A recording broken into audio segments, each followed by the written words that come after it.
eu sou a Marcela Almeida. E eu sou a Lívia Carvalho. Sejam bem-vindos ao Projetando o Futuro, uma websérie sobre os futuros na ficção científica e como a ciência e a tecnologia ajudam a moldar esse tempo adiante. Continuamos a nossa jornada de 6 episódios pelo futuro e pela ficção científica. Do comando das máquinas a um domínio muito maior, controlar totalmente a biologia humana. Ideias como a fusão do corpo e da mente, modificadores de realidade ou a manipulação genética não têm se limitado às páginas de ficção científica e levantam um debate ético. O limite de projetarmos e fazermos o que quisermos na natureza humana. Na ficção científica, escritores e cineastas são responsáveis por idealizar cenários futuros, inclusive sobre nós, humanos, seja para a saúde ou para aumentar a nossa capacidade. Como essas obras têm estimulado o mundo a imaginar e controlar a nossa biologia? Antecipar e prevenir doenças com remédios, cirurgias e procedimentos de última geração é uma realidade benéfica, mas também questionadora. Obras de ficção científica criam ideias úteis e para lá de criativas sobre o corpo e a saúde, mas também refletem os limites da intervenção humana em si própria por meio da ciência e da tecnologia. Em Admirável Mundo Novo, o autor Aldous Huxley antecipa Londres de 2540 em 1932 com um governo totalitário, onde pessoas são concebidas em laboratórios e geneticamente projetadas para ocupar diferentes funções na sociedade. Uma droga chamada soma é usada para manter os indivíduos dóceis e felizes, para assim serem fáceis de serem controlados. A fábula mostra como a ciência e a tecnologia são usadas para controlar a sociedade e suprimir a individualidade, reflexões vistas na realidade.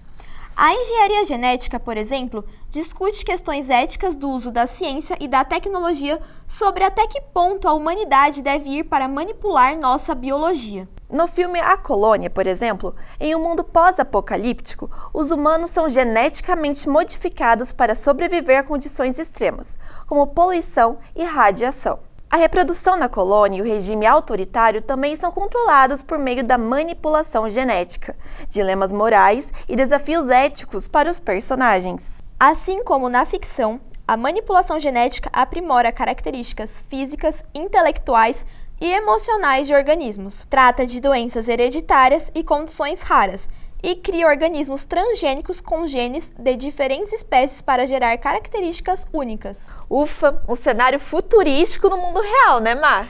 Sim, Li, e não dá para negar o impacto fascinante da ciência e da tecnologia em atender emergências e criar possibilidades. O filme Repo Man, de 2010, é um exemplo clássico sobre procedimentos de implantação de órgãos artificiais. Mesmo que a ideia de repossuir não seja real, os transplantes e os procedimentos de substituição de órgãos são feitos na medicina, por exemplo. Em Elysium, o filme apresenta uma cirurgia de exoesqueleto robótico e procedimentos médicos avançados. Já em Minority Report, o longa inclui uma cena de cirurgia de olhos a laser para alterar a identidade de um personagem. Mas como cientistas e tecnólogos se inspiram nessas obras para trazer elementos biológicos e medicinais à realidade? A ficção científica ela é base para tudo, né? Se você perceber, a gente tenta materializar o que as pessoas sonharam no cinema, né? Então, tudo que foi sonhado nos anos 60, 70, 80, meio que está acontecendo agora, né? Só que a gente tem conseguido criar coisas além. Tirando o carro voador, que ainda não é uma realidade, mas vai ser daqui a 3 anos, até vi isso lá no Silicon Valley, as outras tecnologias a gente já avançou bem mais do que na ficção científica.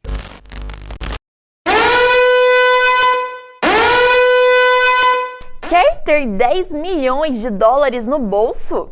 Invente um tricorder! Essa foi a proposta da empresa Qualcomm, que em 2012 desafiou empresas, pesquisadores, cientistas e startups em um concurso a criarem o melhor tricorder, isto é, o aparelho médico portátil do universo do Star Trek, que ficou famoso nas mãos do Dr. McCoy. Na série, o dispositivo móvel diagnostica humanos e seres interplanetários, fazendo uma varredura completa, exibindo resultados e guardando dados de forma instantânea.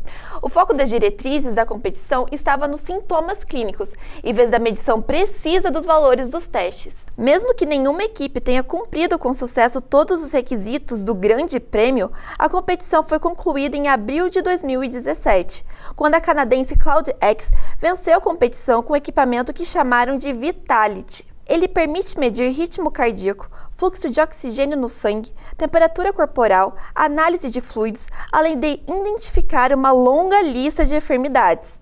Uma verdadeira contribuição da ficção científica em nossas mãos. Nossa, Ali, dá para contribuir super com a medicina e, de quebra, embolsar uma boa grana com essas competições.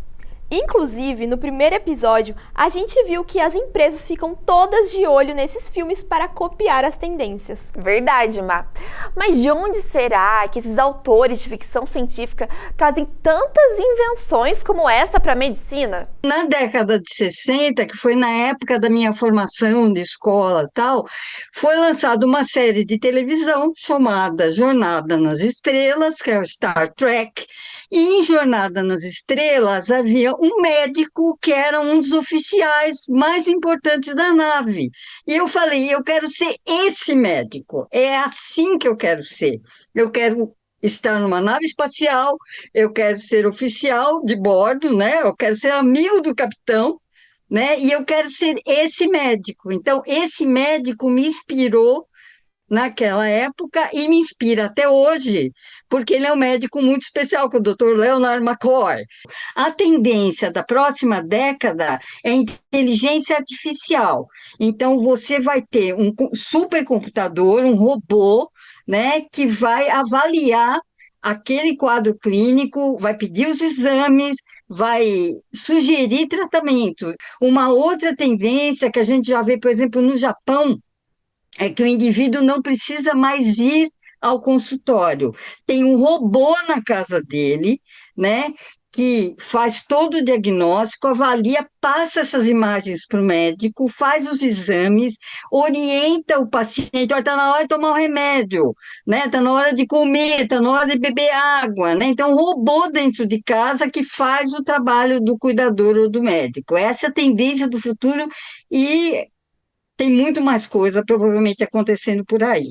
Nossa, e dá até para fazer uma lista de coisas da ficção científica que existem na realidade. Olha só, de membros biônicos, exoesqueleto e nanotecnologia, eu acho super fascinante a ideia de chips implantados no corpo, como vemos em vários filmes. É uma bela prova de que a tecnologia está em nós mesmos.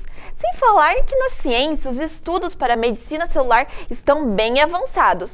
Inclusive, a Júlia Futema conta diretamente de seu gabinete de curiosidades como essas possibilidades de alterações no organismo projetam o corpo do futuro.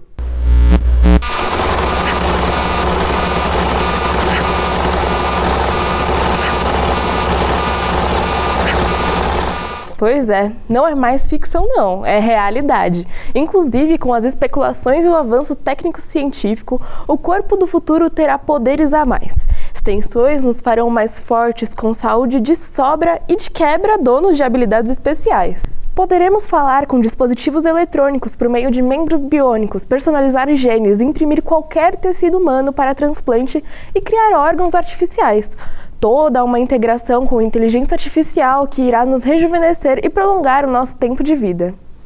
Se por um lado todas essas invenções são fascinantes e agora podem se tornar realidade, por outro, há um debate sobre os limites dessas inovações e o poder ilimitado do ser humano sobre si próprio. O debate pode se estender ainda mais quando essas mudanças vão se tornando reais.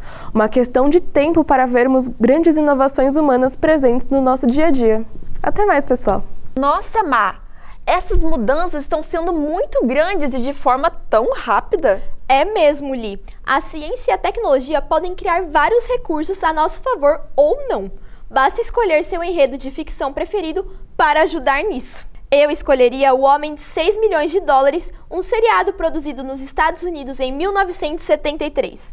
Na história, o astronauta Steve Austin se fere gravemente em um voo experimental E, para salvá-lo, o governo dos Estados Unidos financia uma cirurgia que o transforma em um ciborgue, com partes do corpo substituídas por próteses eletrônicas avançadas. Ele recebe um olho biônico, um braço biônico e 2 pernas biônicas, o que dá para ele habilidades sobre-humanas como força e velocidade aumentadas. Nossa, Má, incrível! Mas eu prefiro a trama Eureka, uma cidade que é refúgio para cientistas e engenheiros fazerem pesquisas avançadas para o governo dos Estados Unidos. Só que nem sempre as experiências saem como planejado e resultam em situações estranhas e perigosas que o xerife Carter e sua equipe devem resolver. Ou a verdadeira discussão na trama do filme Gattaca, que mostra Vincent, um homem nascido com problemas de saúde e uma expectativa de vida limitada por conta da sua genética imperfeita. Ou seja, o determinante nessa sociedade para limitações profissionais, físicas e educativas. Mas com o sonho de trabalhar em uma empresa de biotecnologia que lida com viagens espaciais, ele assume a identidade de Jerome Morrow, um homem geneticamente superior, mas paraplégico, e engana o sistema de identificação genética. Nossa, Li, essas características refletem as divisões sociais e discriminações que ocorrem em uma sociedade onde a genética determina o valor e o potencial de um indivíduo. Sim, Má. Gattaca levanta questões profundas sobre igualdade, oportunidade e o potencial humano. É mesmo. E por falar em potencial humano, eu fiquei curiosa. No quadro O Futuro Segundo Eu Mesmo, vamos perguntar para a galera qual habilidade geneticamente especial eles gostariam de ter?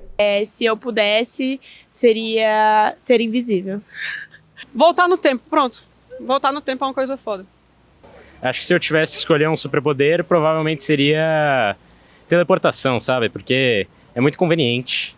Tipo, você não tem que pegar... Você pode acordar 2 minutos antes da aula, esse tipo de coisa.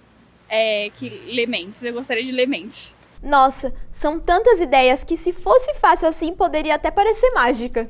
Pois é, Má. Está tudo se tornando tão fácil hoje em dia que fazer procedimentos, seja para fins de saúde ou não, estão sendo muito comuns. Sim, Li, como procedimentos estéticos, né?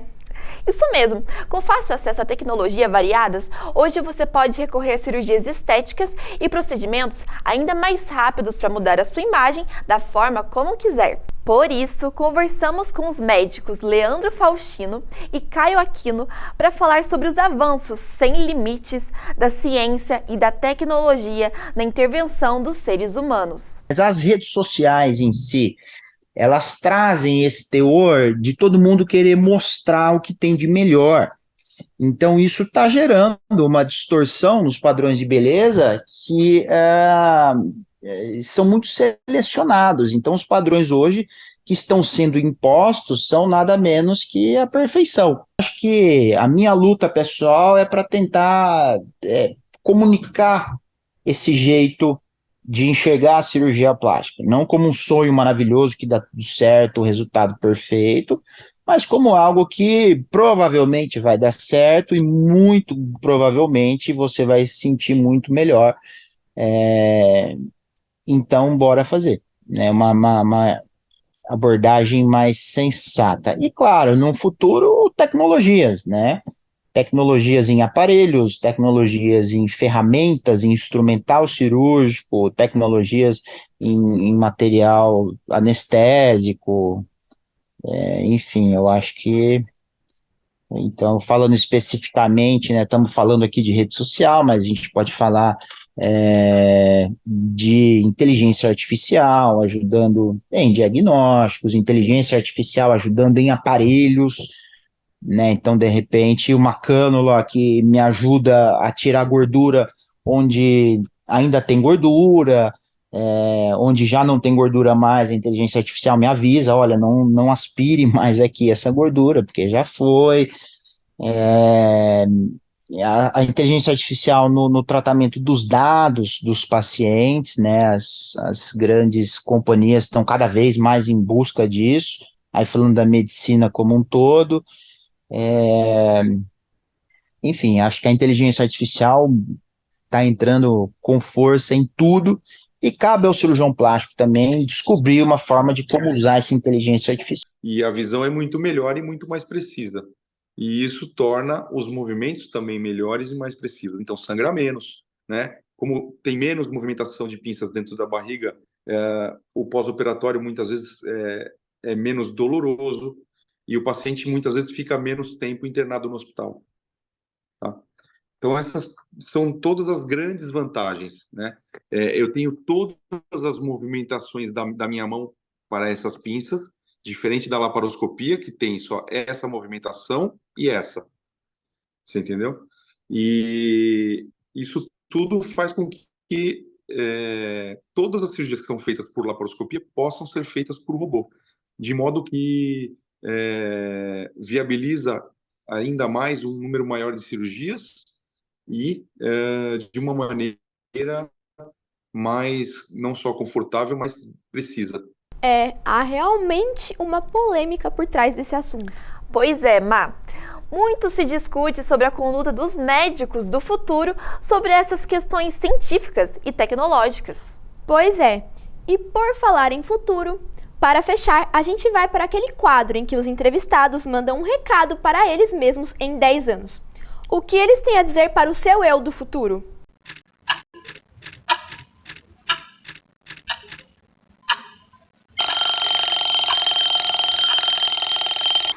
Então, eu espero que lá, daqui a 10 anos, eu esteja melhor do que eu sou hoje, que eu esteja mais habilitada a cuidar melhor das pessoas.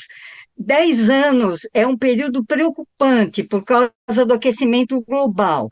Então, a gente sabe que vai ter mais problemas ligados às chuvas, à seca, à inundação, à falta de água, né, a desbarrancamentos, a populações imensas que vão estar deslocadas dos seus lugares de origem.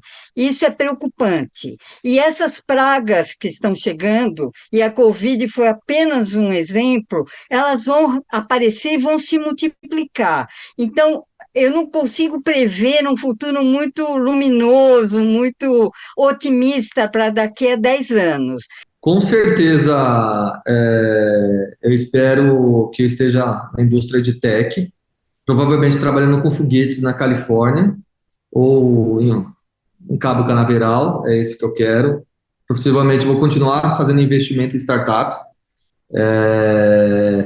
e vou continuar viajando para centros de inovação no planeta, né? Provavelmente já tenho morado em Xangai, que é meu plano, ter morado em Tel Aviv, Israel e com certeza está morando ou no Texas ou no Cabo Canaveral por causa de foguetes. Tem um verso bíblico que eu tenho dito, que eu penso sempre, né? Que não é bem assim o verso, eu não decorei, mas é aquela coisa de que quando você constrói a sua casa sobre areia, a maré vem e a chuva vem e leva tudo embora, né? Mas se você constrói a sua casa sobre rocha, vem os ventos, bate a água e a casa se mantém. Então, eu acho que o que eu diria para mim há 10 anos é isso aí, olha, você construiu a sua casa sobre uma rocha, então não se preocupe que essa é a receita que vai fazer dar tudo certo, fique tranquilo. Eu acho que o que eu diria aproveite a família, aproveite os bons momentos. Bom, falar sobre saúde e bem-estar é primordial. E nesse episódio conhecemos vários meios para isso, não é, Má? Sim, Li. Além de que vimos que essas soluções rápidas e eficazes podem ser super influenciadas por obras de ficção científica. Exatamente. Mas que tal, no próximo episódio, irmos mais além e conhecer o limite da nossa vida no futuro? Nossa, eu super topo! Vamos ver o que o futuro tem a nos dizer sobre isso. Pois é. Para fechar nossa jornada de 6 episódios, vamos explorar como são as especulações sobre a vida após a morte. E claro, tudo a partir da ficção científica. Mas isso você vai descobrir só no próximo episódio de Projetando o Futuro. Até mais! Até!